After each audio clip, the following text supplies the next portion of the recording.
Insomniac have woven their fair share of games into this console cycle, as Resistance and Ratchet and Clank have gone through ups and downs along the way. It's all culminated with Ratchet and Clank Into the Nexus, the lovable duo's swan song for the PlayStation 3 as they likely move into PlayStation 4 territory in the near future.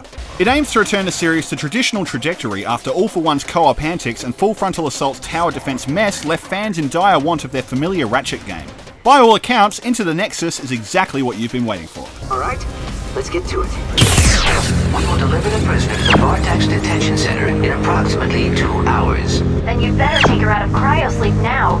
Rather than offer a full-scale adventure, Into the Nexus acts as a tidy epilogue that closes out the future brand of the series that debuted with Tools of Destruction. The game opens with an amusing primer that paints the danger of Vendra and Neftin Prog, a sibling criminal team hunted for their assault on Pollux Industries months earlier. Vendra is captured amidst the skirmish and on her way to the Vartax Detention Center under the wardenship of Ratchet and Clank as the story begins.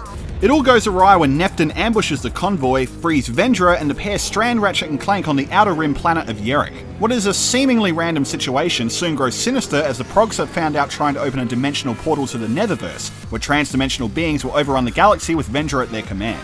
Ratchet and Clank games have always possessed a knack for balancing humour with genuine light drama, and Into the Nexus is one of the more potent journeys in the duo's history, despite its brief length of about 5 hours. A challenge mode awaits after you finish, where it's essentially a New Game Plus mode with all your current weapon upgrades fighting against tougher enemies for a second bout.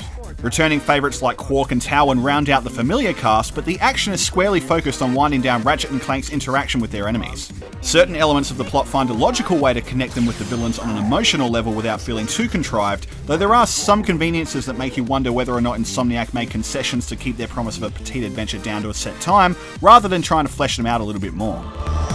But do you know what I see? A coward. Someone who lost the guts to find his race.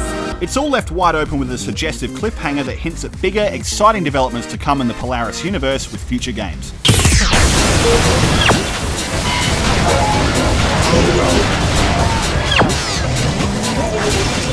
If there's anything to levy against the tight, well-oiled machine that Into the Nexus is, it'd be that much of the gameplay is still classic Ratchet and Clank. That's not to say that these are strikes against it at all, but consider it a fair warning if you're expecting a shake-up to the formula. It works, and Insomniac know we love it.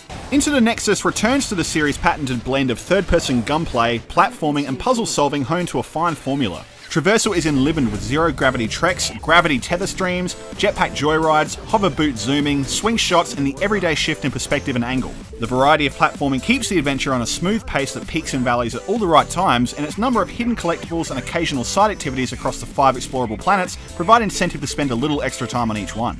Arenas also make a return, pitting you against enemy waves or in mini-games to earn trophies and special items, but their one win and reward design means they can be mowed through pretty quickly to see what's on offer.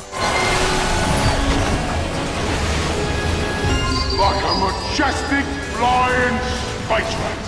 Majority of the action has you in Ratchet's shoes, but Clank provides a makeshift gliding pack and hacks into the odd terminal to advance to the next area. His usefulness really comes into play when he goes into the Netherverse in the form of 2D sections that require you to unblock hidden paths that you can't see in a normal reality. These sequences aren't frequent enough to become annoying, and each one presents their own challenges, especially when gravity and traditional movement come into play, often simultaneously. It's a creative way to use Clank, but it's a shame he's not better served in a normal reality with a few more things to do. Once again, you collect bolts that you can use to purchase weapons, armor, and replenish ammo in the GramelNet kiosks that pepper the 5 planets. You can also upgrade weapons here with the returning Raritanium system, using Raritanium found throughout your playtime to unlock mystery upgrades that further advance the weapons you choose to max out. Getting to try the weapons in a sandbox environment before you buy them provides a great opportunity to ensure you don't waste a huge amount of bolts on buying a weapon that won't serve you well, even though the huge array of them are awesome enough that you'll want to possess all of them. The series' signature flair for inventive weaponry continues to thrive with Into the Nexus. New additions include the Nightmare Box, which brings out a different freak show every time to distract your enemies, and the Winterizer, which hilariously turns them into jolly snowmen with jingle bells belling out once you do. Into the Nexus also includes the option for a free download for Ratchet and Clank Quest for Booty on the game disc for European and Aussie users, and as a code for North American users. More curious though is the game's ability to upload cloud saves to the cross-play network and the requirement to register the disc to your own account to unlock cross-play features. A Vita version or a PS4 version have yet to be announced for Into the Nexus, but this is pretty strong evidence that something good is coming.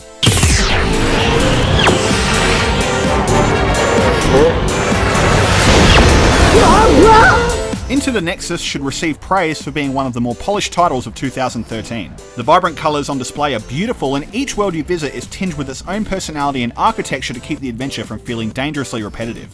What's impressive is that Insomniac have gone the extra mile to include the little details to round out the adventure. It's especially evident in areas where you wouldn't necessarily call for it, like a fully interactive museum tour amidst a chaotic sprawl later in the game. Ratchet and Clank are intergalactic heroes from the Solana galaxy, and have saved the universe countless times from tyrants like Dr. Nefarious and Emperor Tachyon. The voice acting is top class as always, and though the frame rate did dip once or twice when the action got extremely cluttered, Into the Nexus is a solid audiovisual experience from beginning to end. Did somebody say something about a savior? No, actually... Oh, yes! That was us that said that! Ratchet and Clank Into the Nexus may be the closing chapter for the duo's run on the PlayStation 3, but it's far from a downer as it returns the ailing series to form with immense confidence. The formula still works as well as ever, and though it's not trying much new, it's still brimming with a fun story, great presentation, and a stellar emphasis on having fun with your arsenal. The original title of the game was Ratchet and Clank Into the Nether Regions, and though it's an amusing play on words like all the other games, it'd take away from the dignity that this game does in bringing the series back to excellent form.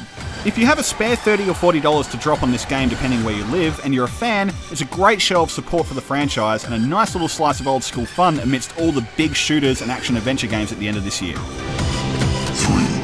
2, 1, mark.